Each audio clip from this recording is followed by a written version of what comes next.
ॐ नमः सिद्धेभ्यः।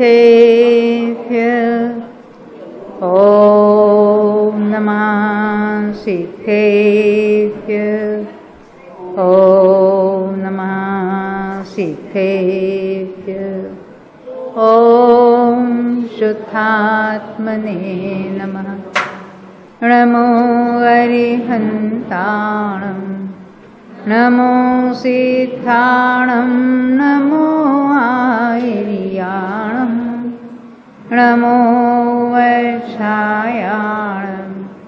नमो लोये सवसाहुं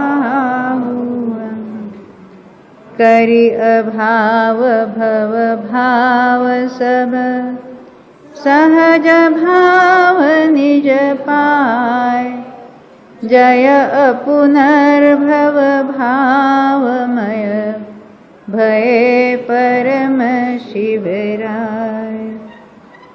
जिनेंद्र भगवान की वाणी में हमें चारों ही अवयवों का उपदेश प्राप्त हुआ है। उसमें से जो कर्णानुयोग विषय है, उसके जो ग्रंथ है, उनमें से जो कर्मकांड है, गोमरसार कर्मकांड, उसके रचयिता कौन है? नेमिचंद सिद्धांत चक्रवर्ती आचार्य जो हुए थे, उनके शिष्य थे ये चामुंड राय जी। चामुंड राय का तत्वज्ञान का बहुत गहरा अध्ययन था और उन्होंने टीकाएं भी लिखी इन सब ग्रंथों की। फिर बाद में उस पर संस्कृत टीकाएं केशववर्णी जी ने लिखी है और उसके आधार से पंडित टोडरमल जी, उन्होंने ये संस्कृत में कन्नड़ लिपि वाले ग्रंथ पढ़कर उसका सरल, उसका जो कहेंगे भाषा टीका लिखी उन्होंने ढूंढारी भाषा में, और उसी के आधार से हम 5 भावों की चर्चा कर रहे हैं। ये भाव चुली का अधिकार जो कर्मकांड का विषय है, उसमें 5 भावों की चर्चा चल रही है। तो हमने देखे थे 5 भाव कौन कौन से हैं? औक्षमिक, क्षायिक, क्षायोक्षमिक, औदयिक, औदायिक नहीं औदयिक, ये शरीर को कहते हैं औदारिक, पर ये भाव को उदय से औदयिक, औदायिक नहीं। तो ये हमने 5 भाव देखे थे। तो इसमें से 4 भाव तो पर्याय रूप भाव है। किसकी पर्याय है? जीव की, क्योंकि ये जीव के भाव, परंतु उनके नाम कहाँ से पड़े? निमित्त की तरफ से। इसको कहेंगे वो निमित्त नैमित्तिक संबंध है। तो ये जीव के ये 4 भाव है, उनको कहेंगे नैमित्तिक भाव। है तो जीव के, नैमित्तिक नाम है, वो निमित्त की तरफ से नाम दिया है, पर पर्याय है जीव की और जीव के कारण ही हो रही है। जीव स्वयं उन भाव रूप से परिणमित होता है, परंतु उस समय विशिष्ट कर्मों की विशिष्ट अवस्था पाई जाती है। जीव के जिन भावों के समय सामने उपशम रूप अवस्था है, उसको क्या कहेंगे? औपशमिक भाव। उपशम शब्द है और उससे कौन सा शब्द तैयार हुआ? औपशमिक। जहाँ कर्म की क्षय रूप अवस्था है, सत्ता में से नष्ट हो गए हैं, वहाँ जो जीव के भाव है उसका नाम क्या है? क्षायिक। क्षय से कैसा तैयार हुआ? क्षायिक। जहाँ कर्म की क्षोभम रूप अवस्था है, क्षोभम हमने बहुत मेहनत से पढ़ा है ना, सर्वघाती देशघाती करते करते हमारा पूरा घात हो गया था। तो एक क्षयोपशम एक कर्म की अवस्था है और जीव के भावों को क्षयोपशमिक कहेंगे, पर भी क्षोभम ज्ञान कहने की पद्धति है, पर उसका असली नाम क्या होगा? क्षयोपशमिक। फिर जहाँ कर्मों का उदय रूप जो अवस्था है, कर्मों की उदय रूप अवस्था, और जीव के भावों को क्या कहने? औदयिक। तो कहेंगे सभी 8 कर्मों का उदय है, आयु कर्म का भी उदय है, तो जीव का कोई औदयिक भाव है क्या वहां पर? तो कहते ऐसा नहीं, हर एक कर्म की ऐसी बात नहीं निकाली। तो हमने देखा ये औदयिक भाव कौन कौन से होते हैं और वहाँ कौन कौन से कर्मों के उदय निमित्त होते हैं, उसकी अपनी चर्चा हुई। भाई का प्रश्न है और फिर दोबारा आकर मुझे रिक्वेस्ट की कि जीव के जो 4 भाव है, ये कैसे भाव है?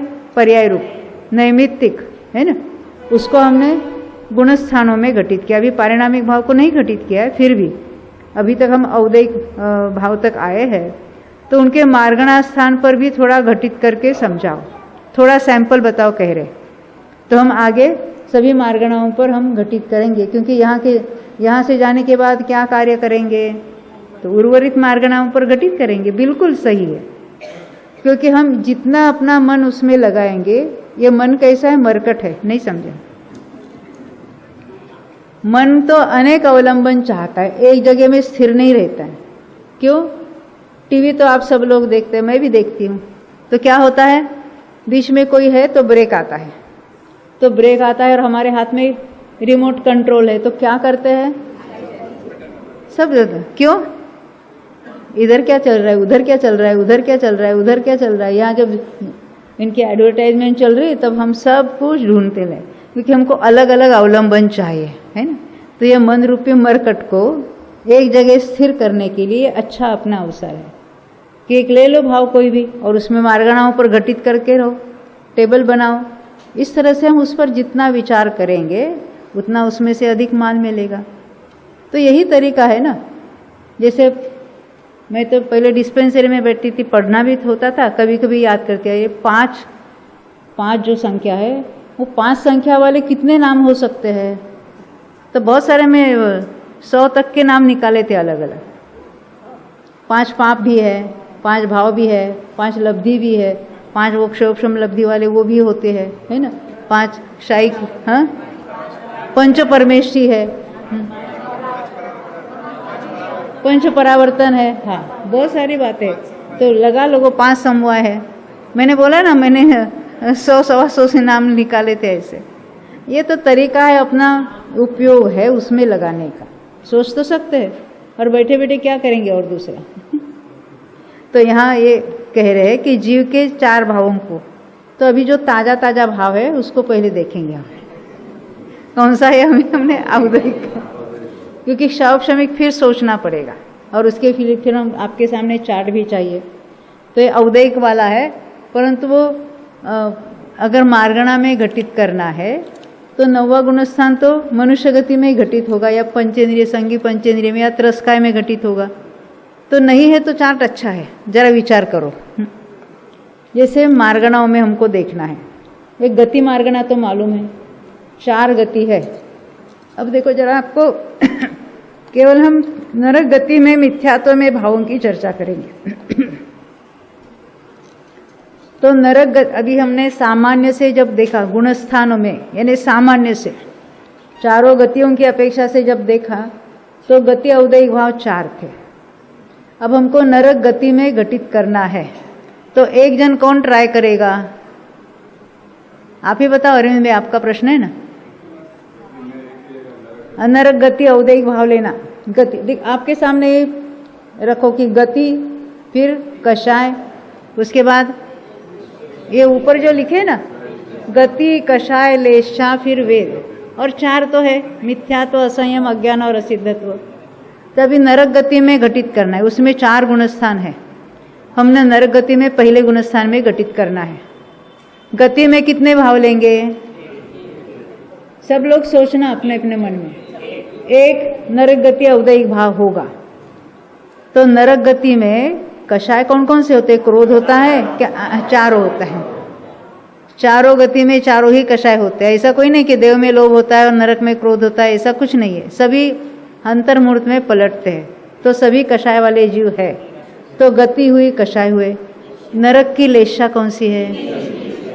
हम नारकी इन जनरल कह रहे। अकेले पहले नरक की बात करेंगे तो हम कहेंगे कपोत, अकेले बीच वाले चौथे नरक की बात करेंगे तो नील कहेंगे, और 7वें नरक की अकेली बात करेंगे तो हम कृष्ण कहेंगे। हम नरक इन जनरल बात कर रहे हैं। तो 3 अशुभ लेशाएं लेनी, ठीक है। तो लेशा 3 होगी। अब वेद कितने लेंगे? 1 ही। नपुंसक वेद होता है। मिथ्या तो है कि नहीं है? असंयम भी है, पहला गुणस्थान है तो असंयम भी है, अज्ञान भी है, असिद्धत्व है। तो टोटल कितने हो गए? समझ में है ना। 21 में से वहां 13 होते।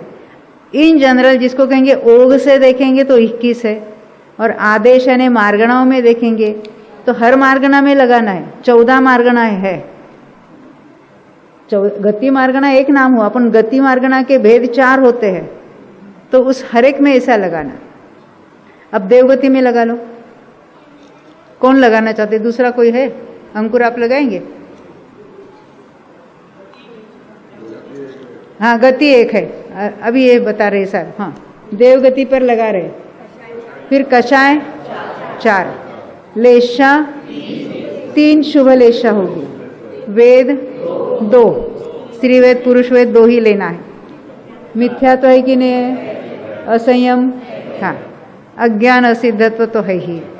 ये हम पहले गुणस्थान में लगा रहे। कितने हुए? क्या बढ़ गया?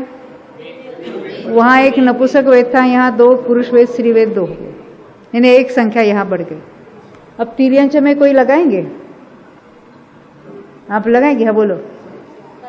गति, तिर्यंच गति, कषाय 4, लेशा 6 लेशा है ना, तिर्यंच और मनुष्य में 6 लेशा होती है। वेद भी 3, मिथ्यात्व है, असंयम है, अज्ञान है, असिद्धत्व है। कितने हुए? हाँ, इस तरह से सोचना है। मनुष्य में कुछ एक्स्ट्रा होगा? मनुष्य और तिर्यंचों में सामान्यता सेम होती है। ये तो हमने गति की अपेक्षा से भेद किया। अब यही बात हमको इंद्रिय मार्गणा में घटित करनी हो तो अब एकेंद्रिय में कौन घटित करेगा? आप बताएंगे? प्रवीण के पीछे। हाँ, एकेंद्रिय में आपको एकेंद्रियों की गति कौन सी है? कौन सी है? सब लोग बता रहे, वो अकेला बेचारा चुप है। तिर्यंच गति है, तो गति है तिर्यंच। तो एकेंद्रियों के कषाय कौन से हो गए? 4 कषाय है। लेशा एकेंद्रियों में 3 अशुभ है। एकेंद्रियों का वेद कौन सा? नपुंसक वेद होता है। और मिथ्या तो असंयम अज्ञान असिद्धत्व तो है ही है। ये कैसे सोचना, ये मैं तरीका बता रही हूँ आपको। द्विंद्रिय में भी ऐसा होगा, 3 इंद्रिय के नहीं, नपुंसक वेद तो चतुर्ंद्रिय तक रहेगा। पंचेंद्रिय में क्या लगाएंगे? क्या बढ़ेगा? वेद 3 हो गए, वेद 3 हो गए, पंचेंद्रियों में 3 वेद हो गए। और लेशा 6 रहेगी। हाँ, ये मनुष्य जैसा जो हमने गुणस्थान में देखा वैसे वहां पर हमने तिर्यंच गति के पंचेंद्रियों में लगा रहे हैं। पर इंद्रिय मार्गणा में जब हम गति लगाएंगे तो 5 ही गति, 4 ही गति आ जाएगी। समझ में आती है बात? पहले तो हमने गति की अपेक्षा भेद किए थे, अब इंद्रियों की अपेक्षा भेद करेंगे। तो एकेंद्रिय, द्विंद्रिय, तीन्द्रिय, चतुरेंद्रिय तक तो तिर्यंच गति ही थी। अब पंचेंद्रियों में कौन कौन सी गति होगी? 4 गति के जो पंचेंद्रियों से, तो वहाँ 4 गति के गति को लेना है। इस तरह से जो मार्गणा है उसको हम सोचेंगे तो वैसा उत्तर आएगा। जैसे हमको काय की अपेक्षा बात करें, त्रस काय में कौन से 14 गुणस्थान लगते हैं, तो वो वैसा जैसा हमने गुणस्थान में देखा तो वहाँ लिखेंगे त्रस काय में क्या होगा? गुणस्थानवत, वत ने वैसे उसके समान समझ लेना। और कौन सी मार्गणा देखनी है आपको? कौन सी टेस्ट करनी है मार्गणा? हाँ, असंगी पंचेंद्रिय। असंगी पंचेंद्रिय ऐसी एक की मार्गणा है, वो संगी असंगी का जो भेद है वहाँ असंगी में चला जाएगा। पर अगर असंगी पंचेंद्रिय में देखना है तो असंगी पंचेंद्रिय कौन से गति में होते हैं? तिर्यंच गति में ही होते हैं। और उसमें वेद कौन कौन से हो गए? 3 हो सकते हैं, है ना। कषाय तो 4 होगी। लेशा कौन सी होगी? 3 अशुभ होगी। कहीं कहीं पीत लेशा का स्वीकार है, पर हम उसको गौण करते हैं क्योंकि सब लोगों को, इन्हें सभी सिद्धांत ग्रंथों को वो मान्य नहीं है। इस तरह से हमको उसको सोचना है। हाँ,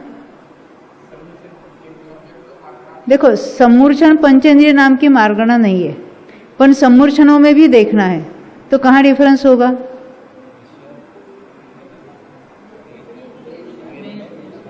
हाँ, नपुंसक वेद होगा उनके। हाँ, बाकी तो कषाय हो गए। और सम्मूर्छन तिर्यंच की बात करें ना, जो गति 1 आ जाएगी।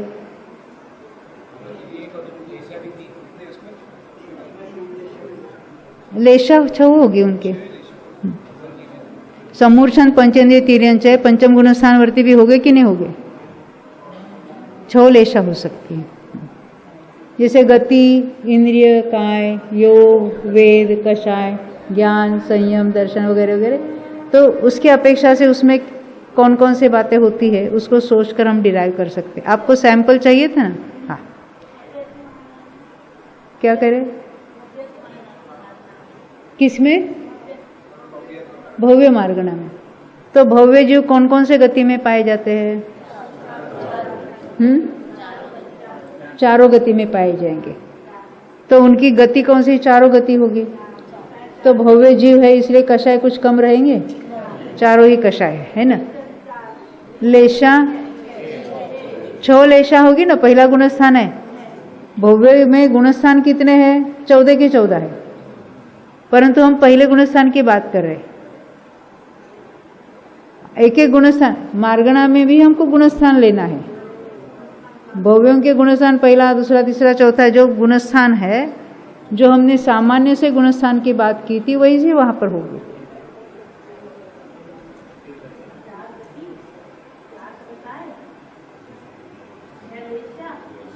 हाँ, लेशा 6, वेद तीनों, हाँ हाँ, लगा लिया आपने, है ना? ऐसे सोचना है। ख्याल में आती है ना बात? हाँ हाँ, थोड़ा विचार करेंगे ना तो हमें उत्तर मिल जाते हैं, तो हमारा वो उसमें अपना उपयोग लगता है, तो बाकी सब चीजें भूल जाते हैं। अभव्यों को गुणस्थान कितने हो गए? हाँ, कौन सा? पहला। तो पहले गुणस्थान में जनरल जो बात कर रहे हैं वो उनके भी होगी। हाँ,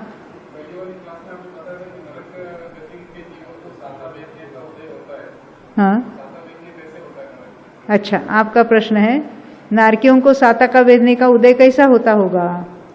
तो साता असाता का ऐसा रूल है, अंतर्मुहूर्त में उसका उदय नियम रूप से पलटता है चारों ही गतियों में। तो नारकियों में भी साता असाता का उदय रहता है। तो उनका साता क्या होता होगा मुझे तो मालूम नहीं है, फिर भी मैं ऐसा हमेशा बताती हूँ, दूसरे को मारकर थोड़ा सुख होता होगा कि नहीं? हमें नहीं होता है क्या? किसी के प्रति गुस्सा आया और हमने उसको बराबर सुनाई दी तो अच्छा लगता है कि नहीं? और एक दो चपेट मारे तो और अच्छा लगता है।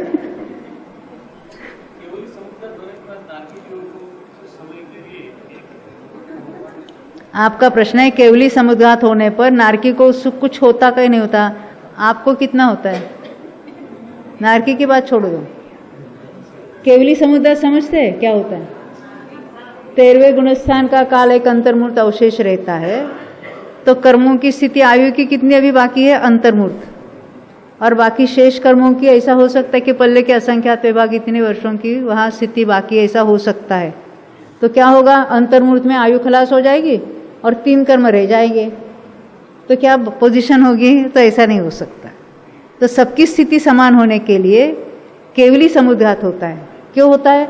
उसके एक एक समय में एक एक बड़ा स्थितिकांडक घात होता है, और निषेक के निषेक असंख्यात वर्षों के निषेक कट डाउन होकर उनकी स्थिति समान की जाती है।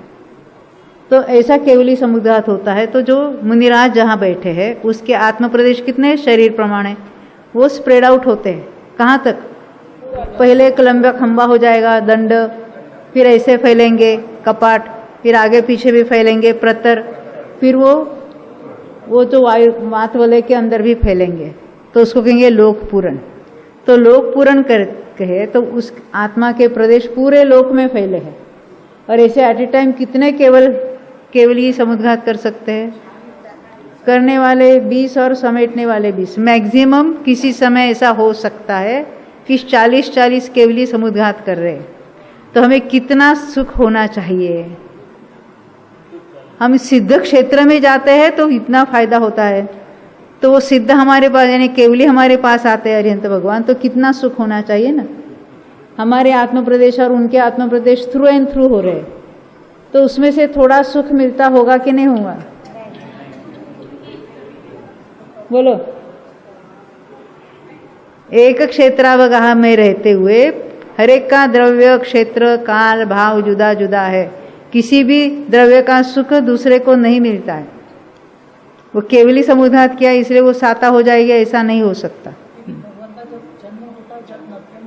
हाँ, तो कहते हैं नरकों में वो तो जिस समय में जन्म होता है तो नहीं के बराबर है ना, उनको भले वो एक समय के लिए कहो या कुछ समयों के लिए साता रूप हो जाए, उसमें क्या है,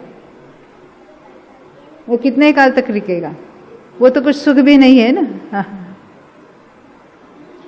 यानी हम तो पर के कारण सुख या दुख होता है ऐसा मानते हैं। हाँ,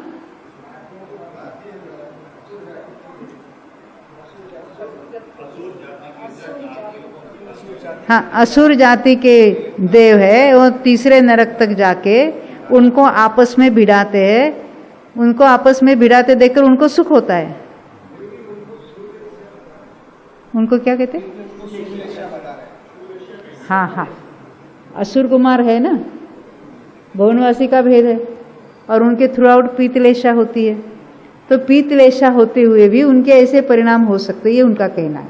हाँ, ऐसा होता है,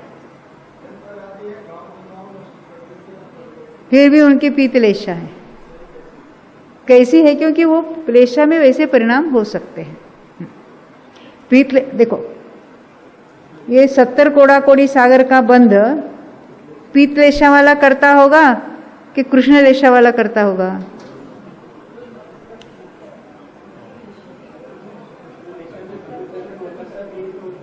हाँ, आप कह रहे प्रवीण जी कृष्ण लेशा में सम्य दर्शन हो सकता है, तो पीतलेशा में ऐसे भाव नहीं हो सकते हैं क्या? मेरा प्रश्न क्या था?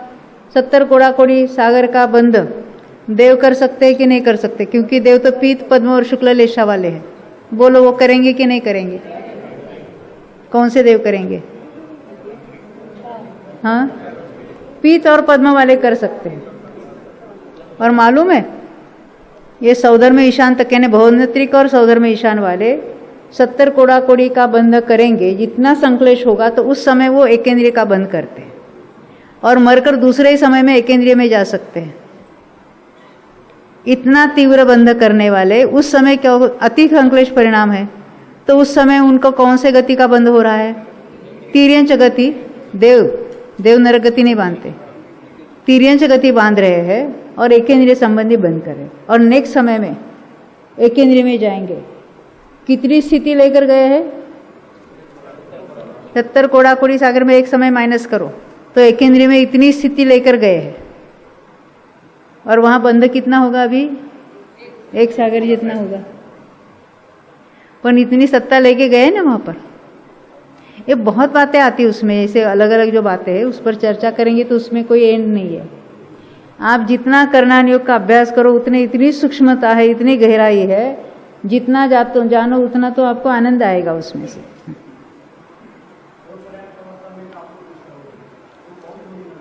कौन बोल रहे? हाँ हाँ, विजय जी बोलो। भुवनत्रिक में ना, अरे तीनों अशुभ लेशा होती है।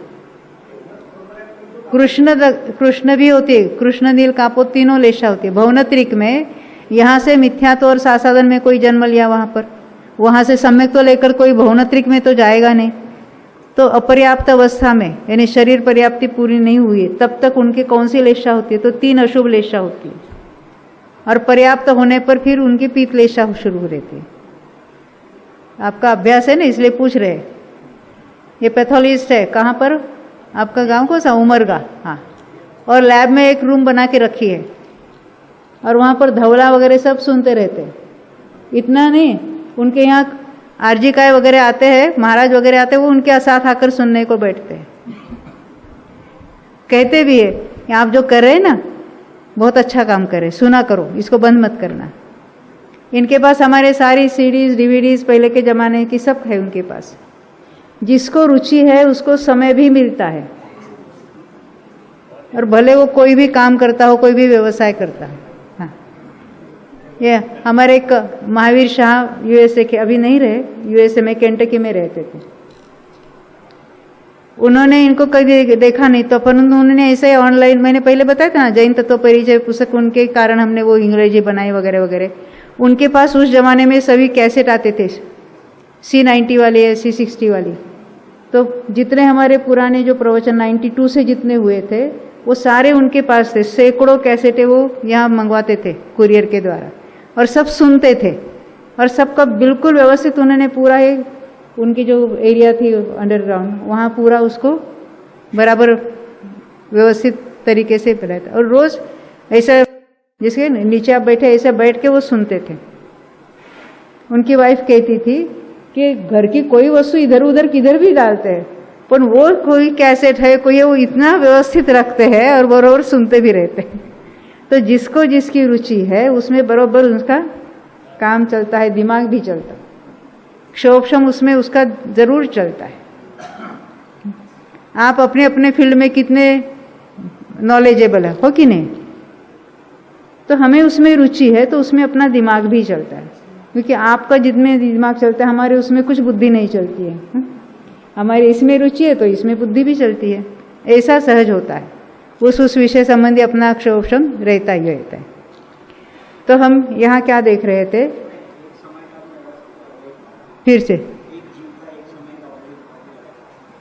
एक जीव का एक समय में जो औदैहिक भाव है, एट ए टाइम एक जीव को जो होते हैं उसको कहेंगे औदैहिक भावों के स्थान। अब हम यहाँ नाना जीवों की अपेक्षा बात कर रहे हैं। एक जीव की अपेक्षा क्षौभशमिक भावों के स्थान अलग, औदैहिक भाव के स्थान अलग, नहीं समझे? फिर से ये हमने 21 जो औदैहिक भाव देखे, कौन से गुणस्थान में? यहाँ तो नहीं है, दूसरा चार्ट। पहले गुणस्थान में 21 देखे। आप ही बताओ एक जीव की अपेक्षा कितने हो गए? कितने कम? अरे प्रत्येक कॉलम में से एक एक होगा ना। 4 कषाय भले है पर एक समय में एक जीव को एक ही कषाय होगी। एक गति औदैहिक भाव है ही है, एक कषाय होगा, एक वेद को होगी, एक लेशा होगी। उसको अलग अलग समय में अलग अलग होगा, एट ए टाइम तो एक ही होगी ना। उसको कहेंगे औदैहिक भावों के स्थान। उसकी चर्चा हमने अभी उठाई नहीं है, वो तो बाद में। अभी तो हम भावों की चर्चा कर रहे हैं। फिर एक जीव को एक समय में कितने कितने हो सकते हैं अलग अलग जीवों के? तो औदैहिक भावों के लिए तो मिथ्यात्व गुणस्थान में 8 वाला एक ही स्थान होगा। दूसरे गुणस्थान में मिथ्यात्व में नहीं रहेगी, मिथ्यात्व तो 7 वाला एक ही स्थान होगा। तीसरे चौथे में भी जब असंयम चला जाएगा तो 5वें गुणस्थान में क्या होगा? इस तरह से हमको सोचना है।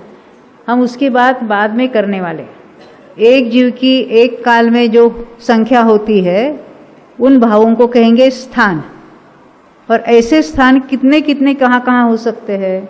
औदैहिक में तो प्रत्येक गुणस्थान का अपना अपना एक ही स्थान होगा। क्षौभशमिक में वेरिएशंस होगी अलग अलग जीवों के। वो कैसे सोचना वो बात बाद में।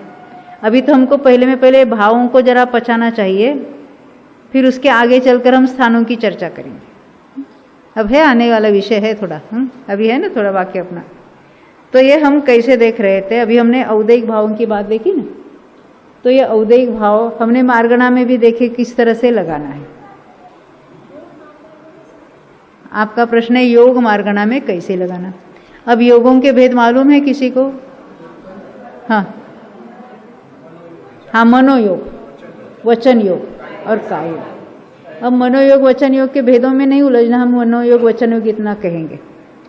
और काय योग के भेद कितने हैं? हाँ, कौन से?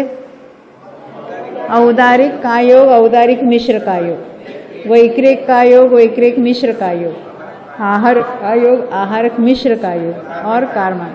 तो हम केवल अभी इसमें लगाएंगे योग मार्गणा में। तो औदारिक काय योग गुणस्थान कौन से होंगे?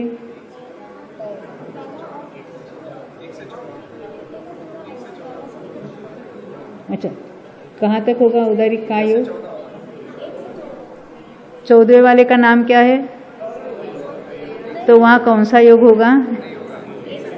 अच्छा, 1 से 13, कोई बात नहीं। तो औदारिक काय योग वालों के गतियाँ कौन सी होगी? अरे देव और नारकियों के तो वैक्रिक काय योग होगा, मनोयोग होगा। अच्छा, मनुष्य और तिर्यंच 2 गति होगी ना। ये औदैहिक भाव के जो है ना, ये क्या क्या लगाना है उसको देखना है हमको। तो 2 गतियाँ है। तो औदारिक कायोग वाले के कषाय कौन से हो गए? चारों कषाय हो सकते हैं। लेशा, छो लेशा होगी, हमने देखा ना चौथे गुणस्थान तक हो सकती है, छो लेशा होगी। वेद कौन से हो गए? हमने देखा था मनुष्य तिर्यंचों में 3 वेद होते तो तीनों वेद लेना है। मिथ्या तो है कि नहीं है? पहले गुणस्थान की बात है, मिथ्या तो है, असंयम है, अज्ञान है। और अब मैं आपको पूछूंगी औदारिक मिश्र लगाना है। औदारिक मिश्र का योग कहाँ कहाँ होता है?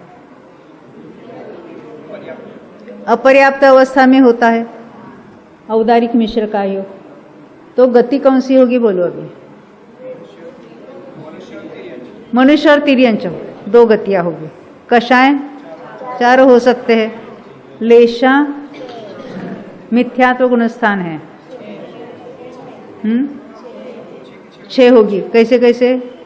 मिथ्यात्व में जन्मने वाले तो उनके अशुभ लेशा में जन्म होता है। शुभ लेशा कब होगी? औदारिक मिश्र में शुभ लेशा कब हो सकती है?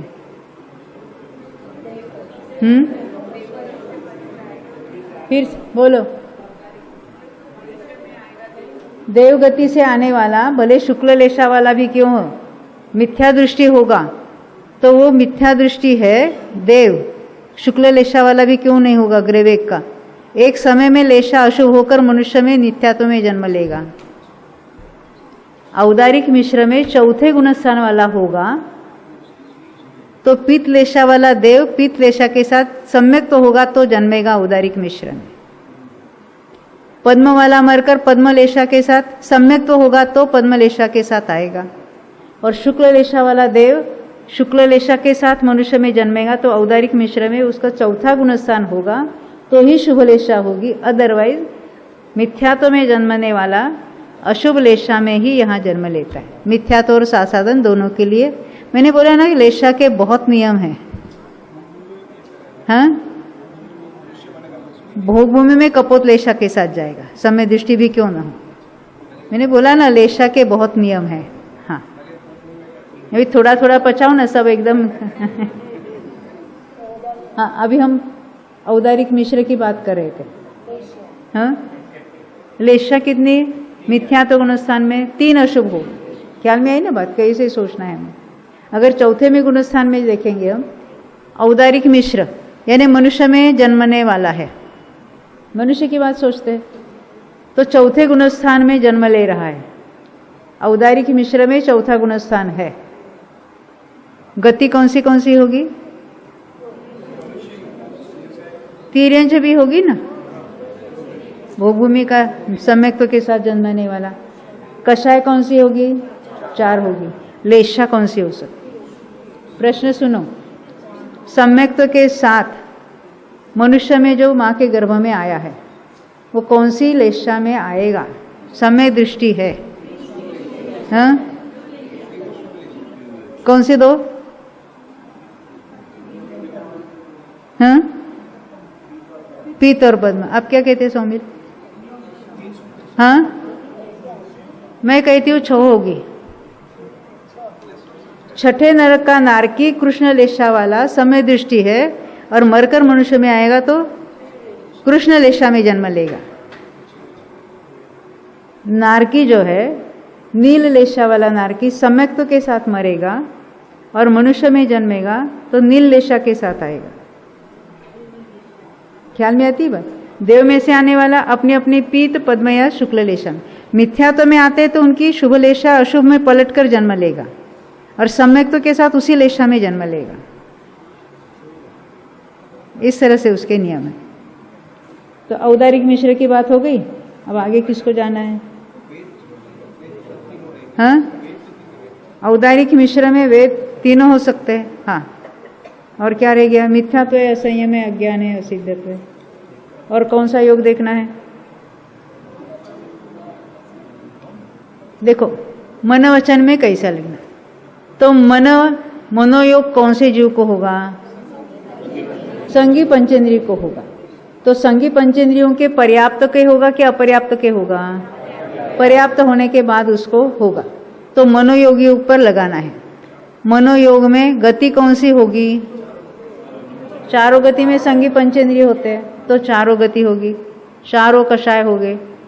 और लेशा, छह लेशा होगी, वेद तीनों हो जाएंगे। और पहला गुणस्थान है तो मिथ्यात्व, असंयम, अज्ञान, असिद्धत्व सब कुछ हो गए। इस तरह से हमको सोचना है। ख्याल में वचन योग में भी ऐसा होगा, पर्याप्त होने पर उसका वचन योग होगा। हाँ, वचन योग तो द्विंद्रिय से है, पर द्विंद्रिय से पंचेंद्रियों को भी है ना, तो पंचेंद्रियों में जो है वो सब घटित होगा। यहाँ नाना जीवों की अपेक्षा बात चल रही। अगर हम स्थान देखने जाएंगे तो फिर द्विंद्रिय के अलग हो गए, वो अलग अलग जीवों के अलग अलग हो गए। यह हम सभी जीवों की एक साथ बात कर रहे हैं। ये हो गई ना बात। हाँ, अब आगे बढ़ते हैं। अब कौन सी मार्गणा देखनी है? बोलो। वैक्रिक की बात करें। अब वैक्रिक का योग कौन से जीवों के होगा? देवों के और नारकियों के। वैक्रिक कहेंगे, वैक्रिक मिश्रण है। वैक्रिक यानी वो पर्याप्त होने पर उनका वैक्रिक का योग चालू हो गया। बराबर। गति है 2, कषाय चारों है कि नहीं है? हाँ, तो देव है वैक्रिक में और नारकी भी है, तो लेशा कौन सी होगी? देवों में 3 शुभ और नारकी में 3 अशुभ, तो सब कुछ कवर हो गए, 6 लेशा हो जाएगी। वेद, नारकी के 1 नपुंसक वेद और देवों के 2 वेद, तीनों वेद हो जाएंगे। मिथ्या तो असंयम, अज्ञान सबको ले लेना। तो जो हम सोच रहे उसको बराबर सोच के फिर उसको लगा लेंगे। वैक्रिक हो गए। आहारक पर कोई लगाएगा? आहारक का योग गुणस्थान कौन सा होगा? पहले ये नक्की करो, छठा गुणस्थान। तो आहारक का योग वालों की गति कौन सी होगी? मनुष्य गति हो गई। गति हो गए। कषाय कौन कौन से हो गए? चारों कषाय है, भले संजुलन पर चारों कषाय है। अभी लेशा कौन सी होगी? 3 शुभ, छठा गुणस्थान है तो 3 शुभ लेशा होगी। वेद कौन सा होगा? पुरुष वेद ही होगा। आहारक का योग पुरुष वेदी को ही होगा। बंद तो श्रीवेदी भी करेंगे, पर उसका उदय जो है पुरुष वेदी में होगा। हाँ, एक ही वेद होगा। मिथ्या तो है ही नहीं है, असंयम भी नहीं है, अज्ञान और असिद्धत्व रहेगा। अभी हमने शैवक्षमिक भाव घटित करके देखा था ना आहारक का योग में, वो हमने मन परिज्ञान को नहीं लिया था। इस तरह से शैवक्षमिक भाव की, अभी हम औदयिक भाव की देख रहे हैं। आहारक मिश्र में भी वही चलेगा। और किसको देखना है? कौन सी लेशा? आहारक की लेशा ना, 3 शुभ लेशा। लेशा में घटित करना है। कौन सी लेशा में घटित करना है? बोलो। कृष्ण लेशा में घटित करना है। तो कृष्ण लेशा कौन कौन से गति में हो सकती है? चारों में, यानी देव में भवनत्रिक के अपर्याप्त में होगा। भवनत्रिक के अपर्याप्त में कृष्ण रेशा भी होगी, अपर्याप्त में, तो उस अपेक्षा से हम 4 गति कहेंगे। इस सूक्ष्म भी पॉइंट हमको सोचना पड़ेगा। कषाय चारों होगी। अभी कृष्ण लेशा हमारा पॉइंट ही कृष्ण लेशा का है, तो लेशा एक ही कहनी पड़ेगी, है ना। वेद कृष्ण लेशा में कौन कौन से वेद हो सकते हैं? तीनों आ जाएंगे, क्योंकि मनुष्य तिर्यंचों में तो तीनों वेद हो ही सकते हैं, और 3 वेद होते हुए कभी कभी कृष्ण लेशा भी हो ही जाएगी उनकी। मिथ्या तो, असंयम, अज्ञान तो सब घटित कर सकते हैं। जो कुछ हम जो मार्गणा बता रहे हैं उसको लेकर हम उस पर सोच सकते हैं। अब कृष्ण लेशा वाली बात की, अब सम्यक तो मार्गणा में घटित करो, औक्षमिक सम्यक तो पर कौन घटित करेगा? चारों गति में हो सकते। औदैक सम्यक तो वाले को कषाय कौन से हो गए? चारों कषाय हो गए। लेशा कौन सी होगी?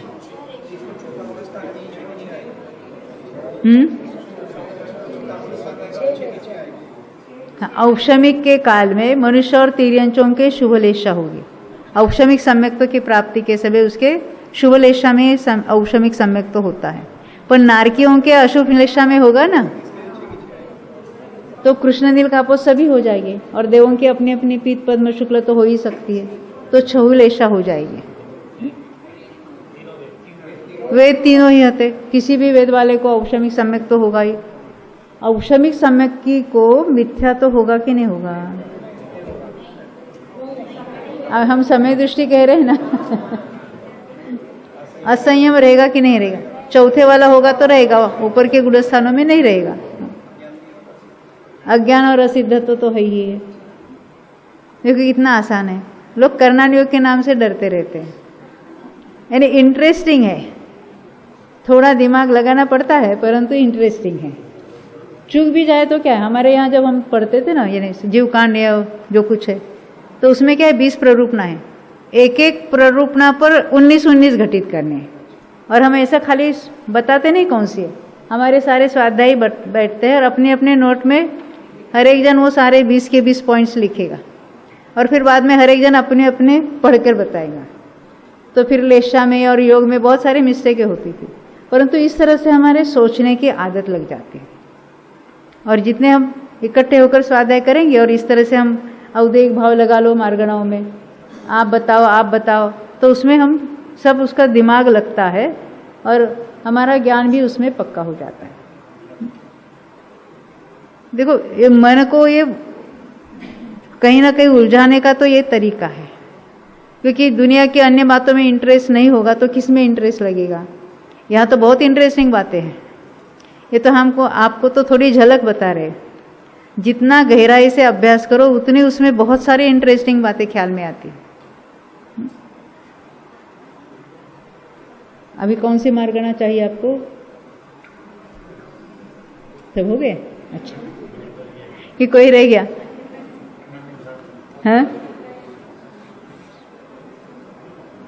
अनाहारक मार्गणा पर लगाएगी कोई? आहारक अनाहारक किसको कहेंगे मालूम है? ये आहारक ऐसा है, कितने उपवास करेंगे तो अनाहारक हो जाएगी।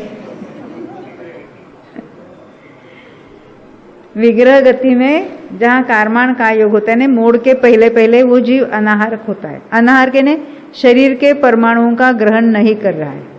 और कहाँ अनाहारक होता है? 14वें गुण स्थान में। और कहाँ? समुद्घात केवली। कहाँ? प्रतर, लोकपुरण और प्रतर, वहाँ कारमान का योग है। और 14वें में तो योग ही नहीं है, वहाँ पर भी अनाहारक है। तो अनाहारक हमारी मार्गणा है। तो अनाहारक के गुणस्थान कौन कौन से हो गए? यानी कौन से गुणस्थान में विग्रह गति में जा सकता है? 13 और 14 तो हमने देखा अनाहारक के होते हैं। हाँ, चौथा में हो सकता है विग्रह गति। और पहला होगा कि नहीं होगा? अरे होगा ना, अनादि से तो मरते आया है और अनाहारक होते। मोड़ वाले गति के साथ जाएगा तो उसको कहेंगे अनाहारक। पहला भी होगा, दूसरा भी होगा, तीसरा होगा क्या? तीसरे में मरण नहीं होता। चौथे वाला मरकर चौथे के साथ जा सकता है। 5वें वाली की क्या पोजीशन है? 5वें में मरेगा पर उसका नेक्स्ट समय में चौथा गुणस्थान होगा, विग्रह गति में उसका गुणस्थान चौथा होगा। 5वें से ऊपर कहीं भी मरण हो, विग्रह गति में उसका गुणस्थान चौथा हो जाता है। तो अनाहारक हमारी मार्गणा है। तो अनाहारक जीव जो विग्रह गति में है, तो कौन कौन से गति वाले होंगे?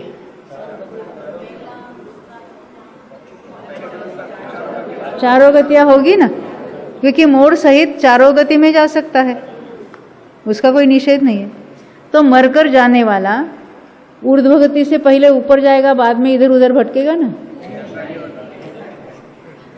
ये भी भ्रमणा है, विद्वानों ने फैली हुई। क्या कहते? पहले के जमाने में हमने बहुतों से सुना, ऐसा विद्वानों से सुना। वो कहते हमको ऐसा ही सिखाया गया था। कैसा? पहले जो ऊर्ध्वगमन से ऊपर जाता है और फिर में बाद में ऐसा जाके फिर नरक में जाएगा, और फिर यहाँ जाना है तो यहीं तिर्यंच में जाएगा। क्या ऐसा है? ऐसा बिल्कुल नहीं है। तो ऊर्ध्वगमन स्वभाव जो बताया है वो कब प्रकट होता है? प्रवीण जी बोलो। 8 ही कर्मों का अभाव होने के बाद ऊर्ध्वगमन स्वभाव प्रकट होता है। तो ऊर्ध्वगमन स्वभाव है तो पहले ऊपर जाएगा और बाद में इधर उधर जाएगा, ऐसी बात है? जो नरक में जाता है एक ही समय में, रुजुगति से नरक में जाने वाला ऊपर कहाँ जाएगा? हमने पूछा भी, ऊपर जाता है तो कितना जाता है? ऊपर जाता है तो बिल्कुल लोकाकाश के टॉप पर जाके फिर नीचे आता है, कैसे होता है? नहीं, यथा योग्य ऊपर जाता है, फिर आड़ा जाता है, फिर नीचे जाता है, ऐसा कर ये आगम को सम्मत नहीं है। ऊर्ध्वगामी स्वभाव तभी प्रकट होता है जब आठों ही कर्मों का नाश होता है। तो हमारा केवल ज्ञान स्वभाव है, तो पहले केवल ज्ञान से जान लेते फिर मति ज्ञान रूप परिणमते है क्या? केवल ज्ञान प्रकट होगा 13वें में। ऐसे ऊर्ध्वगमान स्वभाव है, पर प्रकट कब होगा? आठों ही कर्मों का नाश होने के बाद। जब पहले समय में ऊपर जाके सिद्धालय में विराजमान होता है तब उसका वो ऊर्ध्वगमन स्वभाव कहने में आता है। क्योंकि बहुत सारी बातें भ्रमणा जो समाज में फैली है, उनको लगता है नहीं, मरने के बाद पहले ऊपर जाता है और बाद में इधर उधर जाता है। ऐसा बिल्कुल नहीं। छहों दिशाओं में गमन होता है, पूर्व में, पश्चिम में, दक्षिण में, उत्तर में, ऊपर या नीचे। नरक में जाने वाला पहले ऊपर क्यों जाएगा? और ऊपर का वात वलय का जो और ऊपर कहाँ जाएगा? लोकाकाश के बाहर। उसको तो नीचे ही आना है ना। हाँ, वही मैंने अभी पूछा लोगों को, वो वही पूछा ना, वो ऊपर कहाँ जाएगा? उसको तो नीचे ही आना है ना? क्या विदिशा में नहीं जा सकता? विग्रह गति विदिशा ने तिरछा, आग्नेय, नैऋत्य, वायव्य, ईशान में नहीं जा सकता। 6 दिशा में जाता है। आड़ा जाएगा पूर्व, पश्चिम, दक्षिण, उत्तर, या ऊपर या नीचे। क्या पूछ रहे? हाँ, चेस में हाथी जैसा, पर हाथी ऊपर नहीं जा रहा है और चेस में खाली ऐसा।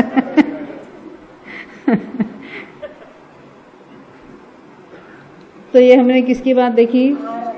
अनाहरक की बात देख रहे हैं। बाकी है ना, हुई नहीं है। तो हमने गति कौन सी देखी? चारों गति। कषाय चारों है।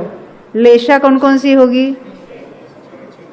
6 प्रत्यय। तो विग्रह गति में कोई भी लेशा अपने अपनी लेशा लेके जा सकता है। वेद 3 हो गए, मिथ्या तो भी है, असंयम भी है। इस तरह से हमको सोचना है। किसी भी मार्गणा का विचार करेंगे तो पहले उस मार्गणा का स्वरूप थोड़ा मालूम होना चाहिए।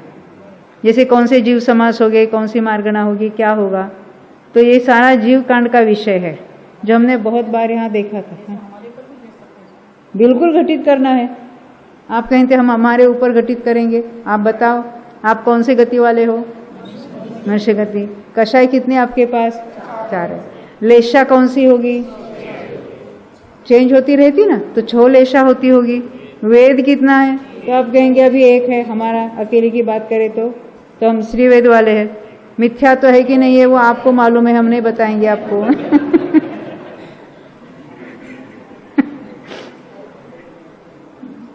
असंयम है हम कहेंगे, अज्ञान और असिद्धत्व है।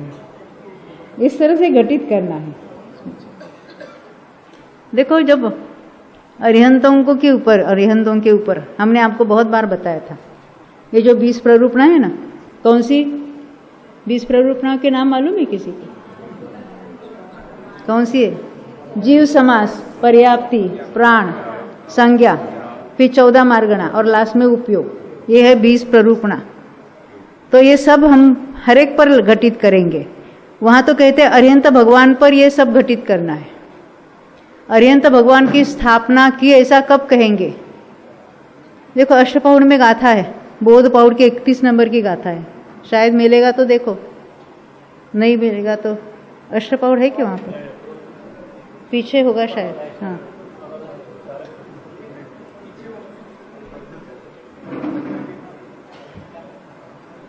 वो मानिक चंद जी गए लेने को। बहुत अच्छा। हाँ,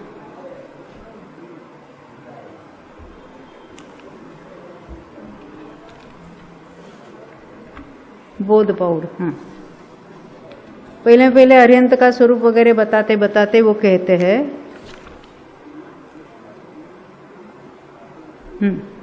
गाथा नंबर 31, बोध पौड़ की गाथा 31 मैं गाथा पढ़ती हूँ। गुण ठाण मगणे हिय पज्जत्ति पाण जीव ठाणेहिं ठावण पंच विहेहिं पणयौवा अरहपुरी सस्स। हमने बहुत सारे पंचकल्याणक अटेंड किए। क्यों? वो मूर्ति जो बनाई थी उसमें हमने अरिहंत भगवान की, तीर्थंकरों की स्थापना की।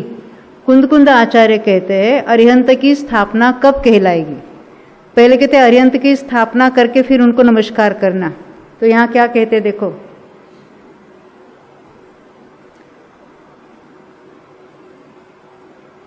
स्थापना देखो, गुणस्थान मार्गणा, गुणस्थान देखे ना, अभी 14 गुणस्थान होते हैं। मार्गणा स्थान वो भी 14 मार्गणा और बाकी सब भी गुण, जो जीव समास, पर्याप्ति, प्राण, वो सब है। पर्याप्ति, प्राण और जीवस्थान, जीवस्थान यानी जीव समास। जीव समास समझते हैं कितने होते हैं? 14। कौन से? एकेंद्रिय के सूक्ष्म बादर, द्विंद्रिय, तीन्द्रिय, चतुरिंद्रिय, असंगी पंचेंद्रिय, संगी पंचेंद्रिय, 7 भेद हुए। हर एक में पर्याप्त और अपर्याप्त, ये जो इतने जो अलग अलग पर्याय है उनको कहेंगे जीव समास। उसको यहाँ जीव स्थान कहा। तो गुणस्थान यानी 14 गुणस्थान है। मार्गणा स्थान जो हमें देखे ना, गति, इंद्रिय, काय, योग, वेद, कषाय, वो वगैरह। पर्याप्ति, प्राण और जीव स्थान यानी जीव समास। इन 5 प्रकार से 5 प्रकार लिखे हैं, परंतु मार्गणा तो 14 है। गुणस्थान वाली एक यानी 20 के 20 प्ररूपणा देखेंगे। इन पर 5 प्रकार से अरिहंत पुरुष की स्थापना प्राप्त करना, यानी अरिहंत भगवान पर ये सब 20 प्ररूपणा लगाकर उसको नक्की करना कि अरिहंत में ये इसमें से कौन कौन सी, उनका जीव समास कौन सा है, उनकी पर्याप्ति कितनी होती है, प्राण उनके कितने हैं, तो उनके जो गुणस्थान उनका कौन सा है, कौन से मार्गणा वाले हैं, कौन से गति वाले हैं, कौन सी इंद्रिय वाले हैं, क्या क्या है, ये सब उन पर घटित करना और उनका स्वरूप नक्की करना, इसको कहेंगे अरिहंत भगवान की हमने स्थापना की। ऐसी स्थापना करके बाद में आप नमस्कार करेंगे तो हमने अरिहंत भगवान को जाना, स्थापना की। तो कहते अथवा उनको प्रणाम करना चाहिए। तो हम प्रणाम करते समय क्या क्या हमको मालूम पड़ता है? भगवान को देखना, जय भगवान, बाकी मालूम ही नहीं ना ये गुणस्थान क्या होता है, प्राण क्या होते हैं, पर्याप्ति क्या होते हैं, मार्गणा क्या होते हैं, वो क्या भला हमको मालूम नहीं। अरे अरिहंत भगवान पर भी नक्की करो, अपने पर भी नक्की करो। यहाँ तो हम प्रवचन सार की गाथा तो सबको सुनाते हैं। कौन सी? जो जानती अरिहंत दवत्त गुणत्त पयत्ते ही सो जानते अप्पाणम, और उसका मोह लय हो जाता है। अरे परंतु उसमें ये भी सब आ गए और ये भी कुंदकुंदाचार्य ने ही लिखा है। तो कुंदकुंदाचार्य ने करणानि योग का निषेध किया कि नहीं किया? अरे उन्होंने तो षटखंडगम के 3 खंडों पर टीका लिखी थी जो हमारे कम नसीब से उपलब्ध नहीं है। परिक्रम नाम की उन्होंने टीका लिखी थी, क्योंकि धवला जो लिखी ना वीरसेन स्वामी ने, उनके सामने वो परिक्रम टीका थी, बारंबार उन्होंने उसका उल्लेख किया है।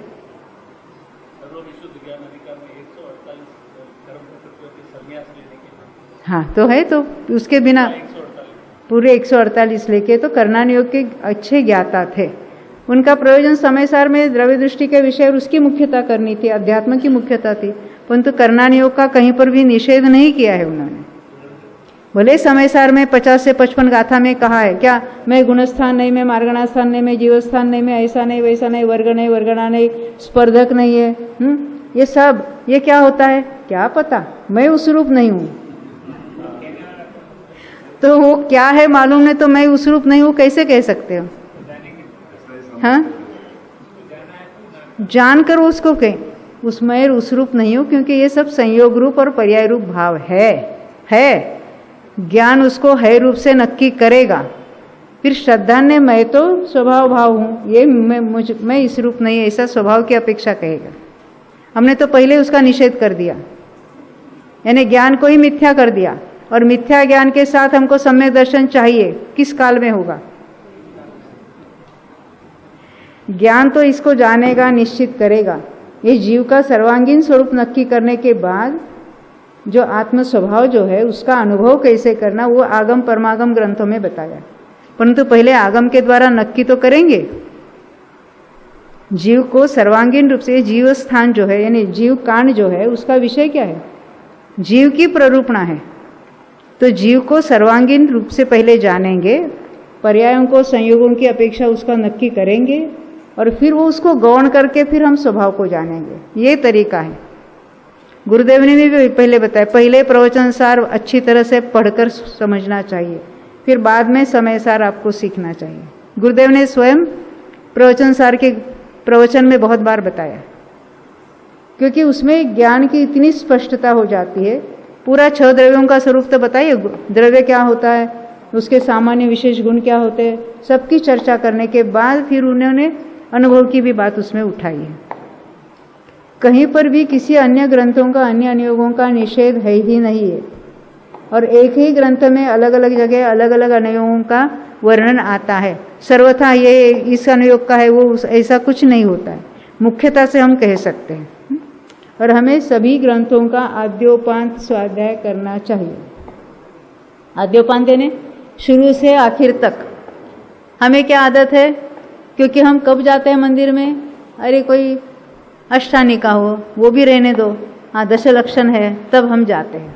तब कोई विद्वान आते हैं हमारे यहाँ, तो कोई एक आध दूसरी गाथा या 2-4 गाथाएं सुनाएंगे, कोई होगी ना, वो कोई सोच कर, हाँ 14 नंबर की समय सार, अच्छा समय सार की।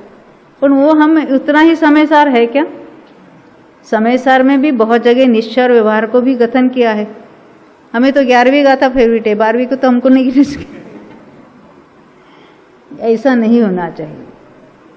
जो कोई गाथा, जो कोई शास्त्र हम लेते, शुरू से लेकर अंत तक आद्योपांत पढ़ना चाहिए, तो ही हमारा उस संबंधी जो कोई भ्रमणा चल रही है वो नष्ट हो जाएगी। ये तरीका है स्वाध्याय का। तो और कौन सी मार्गना देखनी अभी है? 2-3 मिनट बाकी है केवल। ये हमने आपको बताया है, और फिर उसके विशेष बताते हैं आगे। हाँ पढ़ा ना हमने, देखो स्थापना निक्षेप में जो हम ये मंदिरों में भगवान की स्थापना करते उसको क्या कहेंगे? स्थापना निक्षेप। काष्ठ पाषाणादिक में, पहले के जमाने में काष्ठ की मूर्तियां होती थी, साउथ में बहुत होती थी। संकल्प करना कहा है, सो यहाँ प्रधान नहीं, उसकी मुख्यता से यहाँ बात नहीं हो रही है बुद्ध पाउड में। यहाँ निश्चय की प्रधानता से कथन है। वो काष्ठ में जो हम भगवान की स्थापना, ये हमारे महावीर भगवान है, हमने स्थापना निक्षेप से स्थापना की, उसकी बात यहाँ नहीं ले रहे। तो यहाँ तो निश्चय की बात है। यहाँ गुणस्थानादिक से अर्य का स्थापन कहाँ है? स्थापन करने ने उनका कौन सा गुणस्थान है, उनके कौन सी मार्गणाएं क्या है, कौन सी गति है, कौन से इंद्रिय वाले हैं, कौन से काय वाले हैं, कौन से उनके कषाय है कि नहीं है, वो सब उसमें लगा लेना। इसको कहेंगे अर्यंत भगवान की स्थापना करना। तो ऐसी स्थापना करके फिर नमस्कार करना, ऐसा कहते हैं। इसके लिए उसको क्या क्या हो सकता है उसको जानना भी आवश्यक है। तो अभी तो अपना समय समाप्त हुआ है, बाकी तो कोई प्रश्न हो तो भी, और बाकी चर्चा हम कल सुबह चालू रखेंगे। बोलो 2400 भगवान जय।